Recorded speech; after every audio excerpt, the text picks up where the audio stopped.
Good afternoon, everyone. It's Anifa Menon from hearthealthbrainhealth.com, encouraging healthy grieving and mindful actions. Today, I thought I would talk about a little bit of a deeper concept, and I thought I would start with this first quotation, which is by Pierre Tielhard de Chardin. And I will, of course, have these quotes under this video. But this quotation says the universe as we know it is a joint product of the observer and the observed. So, again, the universe as we know it is a joint product of the observer and the observed. And I don't know if you've ever heard this line which says, the observer is the observed. So, same idea. That was by Jiddu Krishnamurti, but same idea. This is the observer is the observed. And you would think, how is that possible? I see something, I'm observing it, and how is that me? And it's a little bit of a deeper concept, but I thought I would try to get you to walk through this with me so you can maybe learn this concept because you might hear it again. So, in this idea, if you were thinking about, let's say, an infant in a crib, and let's say it's got a mobile over its head and it looks up and all it sees are things that are moving, right? Movement, maybe color, right? That's all it's seeing. That infant grows into a child that suddenly sees something flying in the air and all it thinks is something is moving up there, right? And maybe some curiosity and questioning. And then before you know it, that child knows that that's a bird. Oh, it's a bird. Okay. And now, a few years later, it learns that it's not just a bird, it's an eagle. So you see how we become a little bit more complex in our thinking of with the learning that we learn.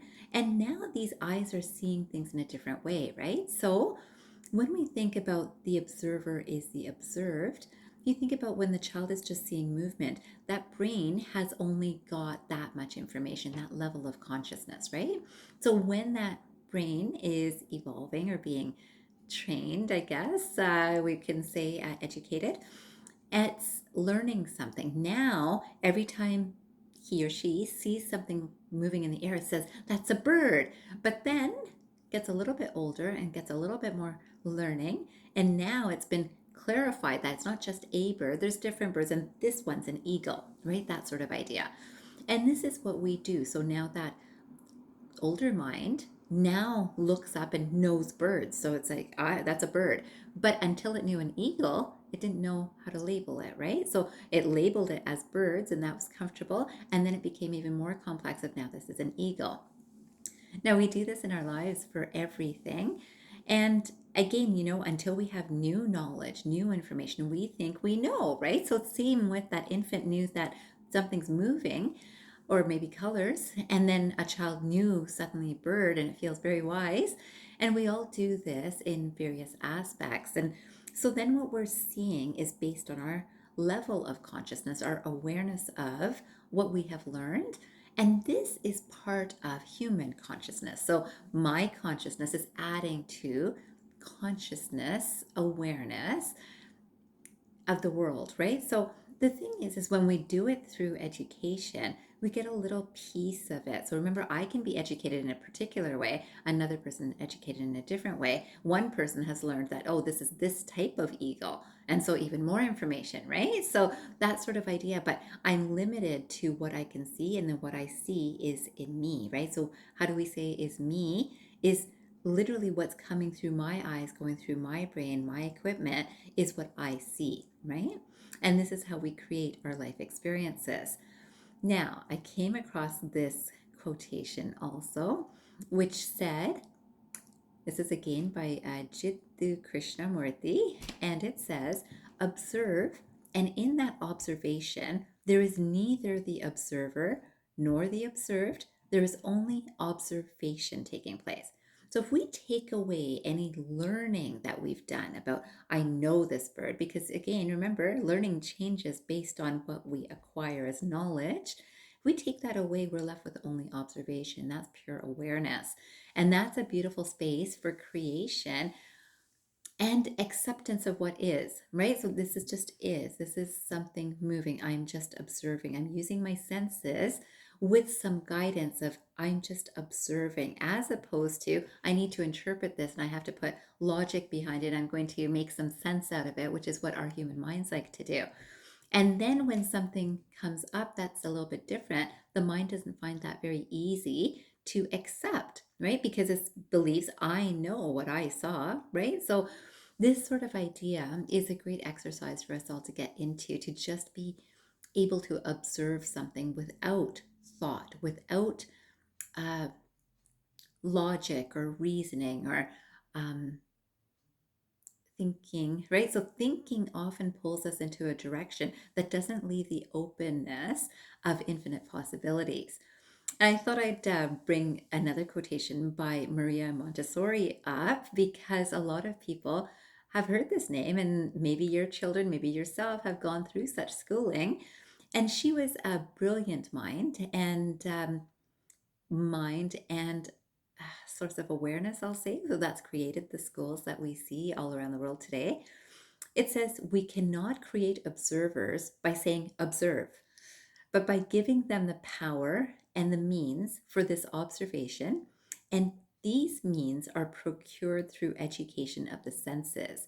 So I don't know if you saw my previous video. I believe it was just the last video that I made. And it was all about I can then be in control of what I'm sensing, understanding my senses, rather than senses controlling me. So if I just see something, that's a sense awareness. And then even our minds are a bit of sense, and sometimes they don't make sense. And if we think about this, why is this useful? Again, to have an open mind, literally, is to let go of the contents of the mind. And it's interesting that some people would say, oh, this is, airy fairy stuff and doesn't make sense. And how can you not actually label something once you actually know what it is? It takes a very controlled mind, a controlled awareness of senses. And I thought I would make sure that you know that quantum physics thinks about this the same way. So I thought I'd finish today with this quotation. This is by Neale Donald Walsch, and it says, quantum physics tells us that nothing that is observed is unaffected by the observer. That statement from science holds an enormous and powerful insight. It means that everyone sees a different truth because everyone is creating what they see. And this is so interesting. I believe that probably a lot of people have heard this sort of idea of, yeah, we create our reality. And now you can maybe put together how we're doing that. It's based on my learning, my experience, my knowledge that I believe I have that shapes how I look at something. So if I've been hurt by a person, for example, because relationships, I feel, are one of the most important things that we work with in this human experience. So if I've had a relationship with someone who has hurt me or I have felt hurt, my vision towards that person is now going to come from that hurt space. So unless I'm mindfully attentive, I can't shift that space. Same thing for any learning that we do, right? So as soon as we learn something, I create a research project about something I've learned about, I know this, right? Now, when someone shifts it to just slightly outside of what I can see, it's not as easy for me to accept it because I believe that this is the truth. This is the truth. And now we see that the truth has a lot of different angles to it, right? So I wanted to leave you with this idea so that today, maybe for 5 minutes after this video, you can just sit and see, literally, if you can just look at something and just observe it and just appreciate it and maybe look at the different nuances of it, because those sorts of things we have lost. And what that means is that we're losing the totality of things because we narrow things down into this way that it's often called a fragmentary approach. And this is what we've done with the human body, right? So we can say that, oh, I've got heart concerns, but it's this body that has a concern. So when someone's got any health condition, someone's got something happening in their back, and they can say, this is what's happening in my back. The